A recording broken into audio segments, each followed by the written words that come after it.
Hello friends, कैसे हैं आप लोग। Welcome back to our channel. आज मैं आपको सिखाने वाला हूँ कि हम लोग कंप्यूटर ऑन कैसे करते हैं एंड और भी फीचर्स। अब हम लोग स्टार्ट करते हैं। पहले मैंने अपना कंप्यूटर स्लीप मोड पे डाला था।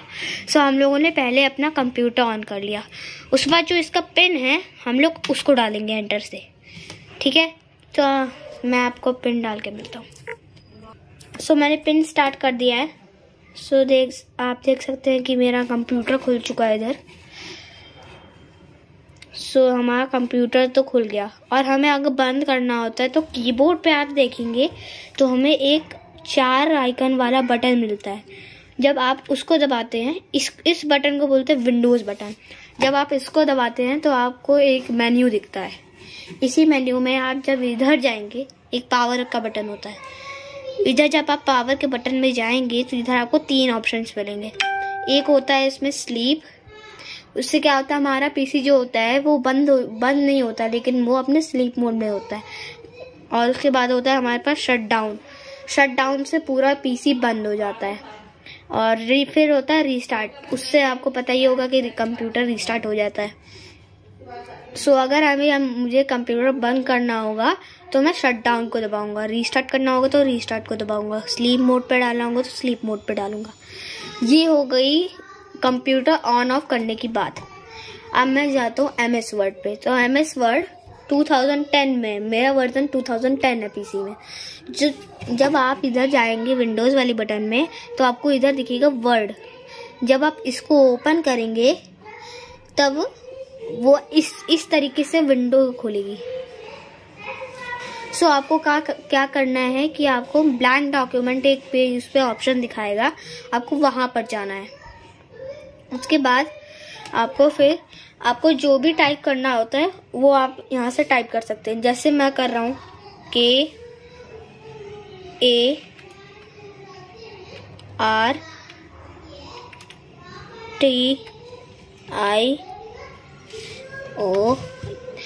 अगर हमारा कोई वर्ड गलत हो जाता है तो हम लोग, जैसे मुझे लिखना कार्तिकेय, तो जब मैंने KART लिख लिया, उसके बाद मुझे I लिखना था लेकिन गलती से मेरे से U दब गया। देख सकते हैं I कार्तिकेय लिख दिया। यहाँ पर अगर हमें उसको मिटाना होता है तो यहाँ पर एक बैकस्पेस का बटन दिखता है। उसको जब हम लोग दबाते हैं तो वो जो U था वो मिट चुका है यहाँ पर। उसके बाद फिर हम लोग करेक्ट वर्ड डाल सकते हैं I। अभी कार्ती, तो अगर आगे स्पेलिंग लिखनी है तो KEYA,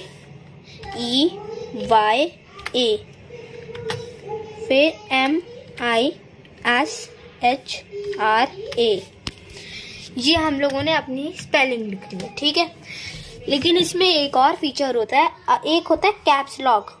कैप्स लॉक से क्या होता है कि हमारे जो ये वर्ड्स हैं ये कैपिटल में लिखते हैं। अभी मैंने कैप्स लॉक ऑन करके लिखा था, देख सकते हैं आप कि सारे वर्ड कैपिटल में हैं। जब मैं ये कैप्स लॉक बंद कर दूंगा तब मेरे सारे वर्ड्स स्मॉल में होंगे। आपको दिखाता हूँ मैं। जैसे मैं स्पेस बार में गया, फिर मैंने लिखा A। आप देख सकते हैं कि ये इसमें और इसमें क्या डिफरेंस है। ये कैपिटल में सब कुछ लिखा है और ये सिर्फ स्मॉल में है, ठीक है। ये एक होता है फिर शिफ्ट का बटन। शिफ्ट से क्या होता है, अगर शिफ्ट को दबा के आप कोई भी लेटर लिखते हैं, जैसे शिफ्ट और Z, शिफ्ट प्लस Z पर दबाते हैं तो आपको कैपिटल Z लेटर मिलता है। और जब आप बिना Z के दबाते हैं, बिना शिफ्ट के दबाते हैं Z को, तो अब वो स्मॉल लगता है। ये देखिए, ये हो गई हमारी MS वर्ड की और फीचर्स। अब मैं आपको और फीचर्स बताता हूँ। इसमें फिर होता है एक कैलिबरी वर्ड। यहाँ पर एक होता है, इसको बोलते हैं फॉन्ट ग्रुप। यहाँ पर जो फॉन्ट का साइज होता है, फॉन्ट मतलब होता है कि जो आकार मतलब कि जो बड़ा और छोटा होता है, उसके लिए हम लोग उसको डिसाइड कर सकते हैं। जैसे इधर ऑप्शंस होते हैं बोल्ड, अंडरलाइन, इटैलिक्स, और भी फीचर्स होते हैं। यहाँ से इसको बोलते हैं फॉन्ट साइज। फॉन्ट साइज से क्या होता है, जब हम लोग इस ड्रॉप डाउन एरो में जाते हैं तो हमें सबसे पहले इसको सिलेक्ट करना होता है। जब हम लोग जो वर्ड हमें सिलेक्ट करना है, हम लोग जब उसको सिलेक्ट कर लेते हैं तो हमारा वर्ड सिलेक्ट हो जाता है। हम लोग जब माउस के एक्शन से लेफ्ट वाला जो बटन होता है उसको दबा के रखते, उसके बाद जब ऐसे करते हैं सो हमें वो वाला वर्ड सिलेक्ट हो जाता है। उसके बाद हमें जाना पड़ता है ड्रॉप डाउन एरो पर, जो हमें ये वाला दिख रहा है। सो हम लोग, आप देख सकते हैं कि जो हम लोगों ने साइज किया है वो कैसे बड़ा हो रहा है।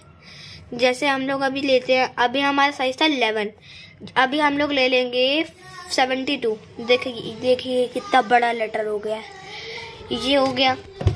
फिर आता है कि हम लोग यहाँ पर टाइप भी कर सकते हैं। यहाँ से तो ड्रॉप डाउन एरो तक 72 तक ही साइज था, लेकिन हम लोग और भी बड़ा साइज कर सकते हैं। जैसे यहाँ पर गए, बैक स्पेस दबाया, उसके बाद हम लोग टाइप करें कि 105। हम लोगों ने 105 साइज कर दिया।